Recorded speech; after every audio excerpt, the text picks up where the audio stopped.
जय श्री राधा कृष्णा। आइए सुनाते हैं राधा अष्टमी व्रत की कथा। सभी भक्तों को राधा अष्टमी की ढेर सारी शुभकामनाएं। आप सभी के जीवन में राधा माता और कृष्ण की कृपा से सुख और समृद्धि की प्राप्ति हो। भगवान श्री कृष्ण और राधा माँ आप सभी की मनोकामनाएं पूर्ण करें। राधा अष्टमी का व्रत, जो कि यह हर वर्ष भाद्रपद के शुक्ल पक्ष की अष्टमी तिथि के दिन यह व्रत किया जाता है। इस दिन राधा रानी के जन्म उत्सव के रूप में इस दिन को मनाया जाता है। श्री कृष्ण जन्माष्टमी के 15 दिनों के बाद अष्टमी को ही राधा जी का जन्म हुआ था। इस दिन श्री राधा जी का विशेष पूजन करने से अनंत गुना पुण्य फलों की प्राप्ति होती है।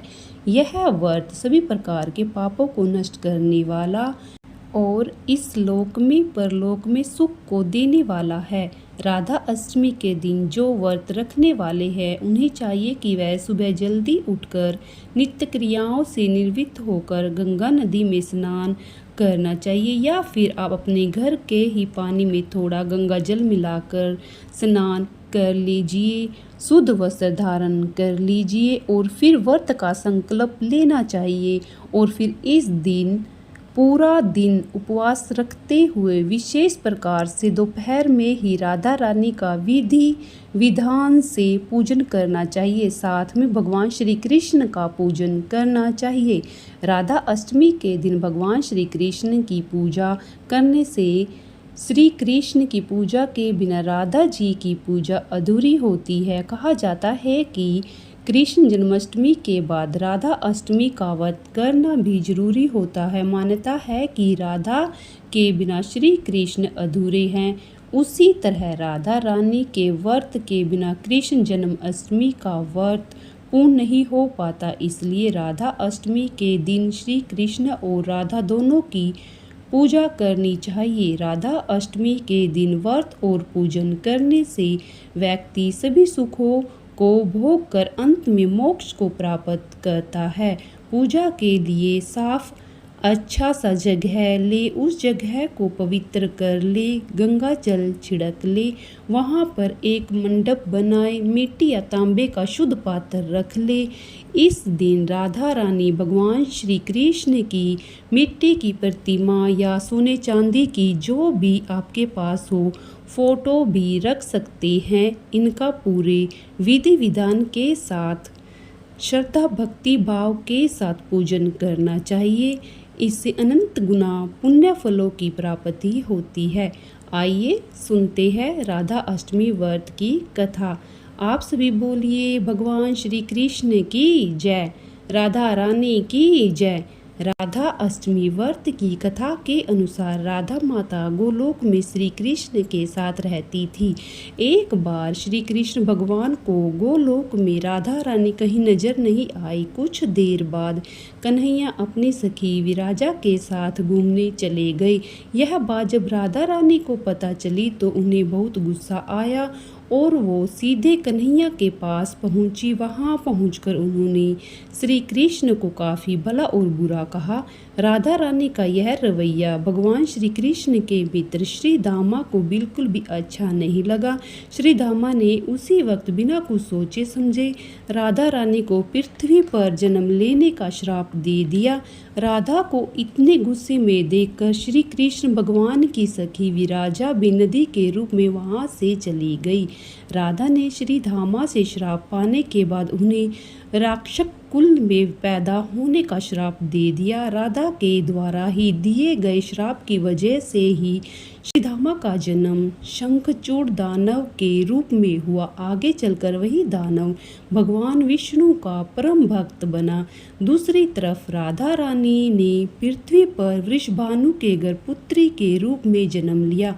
राधा रानी का जन्म वृषभानु के गर्भ तो हुआ, लेकिन उनकी पत्नी देवी कृति के गर्भ से नहीं। दरअसल जिस समय राधा मैया और श्रीधामा ने एक दूसरे को श्राप दिया था, तभी भगवान श्री कृष्ण ने कहा था कि राधा आपको वृषभानु और देवी कृति की पुत्री बनकर पृथ्वी पर रहना होगा। मनुष्य के अवतार में आपका एक वेश्या से विवाह होगा, हालांकि वह भी मेरे अंश अवतारों में से ही एक होगा। इस तरह आप पृथ्वी पर भी मेरे ही बनकर रहेगी, परंतु हम दोनों को बिछड़ने का दुख सहना होगा। इसके बाद श्री कृष्ण भगवान ने राधा जी को मनुष्य रूप में जन्म लेने के लिए तैयारी करने के लिए कहा। संसार के सामने वृषभानु जी की पत्नी गर्भवती हुई। जिस तरह एक बच्चा दुनिया में आता है, ठीक उसी तरह देवी कृति का भी प्रसव हुआ था। असल में राधा माता का जन्म देवी कृति से नहीं हुआ, भगवान की माया से उसके गर्भ में वायु भर दी गई थी। देवी कृति ने उसी वायु को जन्म दिया। उसी दौरान उन्हें प्रसव पीड़ा हो रही थी। वहाँ राधा माता के रूप में एक प्यारी सी कन्या ने जन्म लिया। जिस दिन राधा रानी प्रकट हुई वह भाद्रपद माह के शुक्ल पक्ष की अष्टमी का दिन था, इसलिए भाद्रपद माह के शुक्ल पक्ष अष्टमी को राधा रानी अष्टमी के रूप में जाना जाता है। इस प्रकार से जो भी भक्त पूर्ण श्रद्धा के साथ, नियम और निष्ठा के साथ भक्ति भाव से इस व्रत को करते हैं, राधा और श्री कृष्ण का पूजन करते हैं, उनके सभी प्रकार के पाप और ताप नष्ट हो जाते हैं। व्रत करने वाले को इस दिन किसी पर क्रोध नहीं करना चाहिए। क्रोध के कारण ही एक दूसरे को श्राप दिया था। एक को राक्षस योनि जाना पड़ा, दूसरे को मानव रूप में धरती पर उत्पन्न होना पड़ा।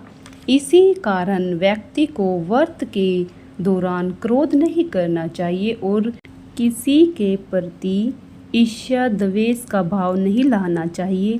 ब्रह्मचर्य का पालन करते हुए व्रत को करना चाहिए। तामसिक वस्तुओं का प्रयोग बिल्कुल भी नहीं करना चाहिए।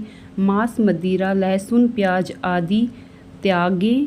शुद्ध और सात्विकता का पालन करते हुए, धर्म का आचरण करते हुए, दान पुण्य करते हुए धर्म का पालन करना चाहिए और इस व्रत को पूर्ण करना चाहिए।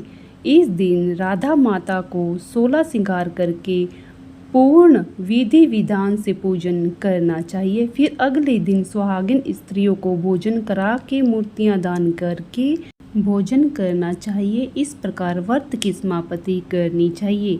बोलिए भगवान श्री कृष्ण की जय, राधा माता की जय।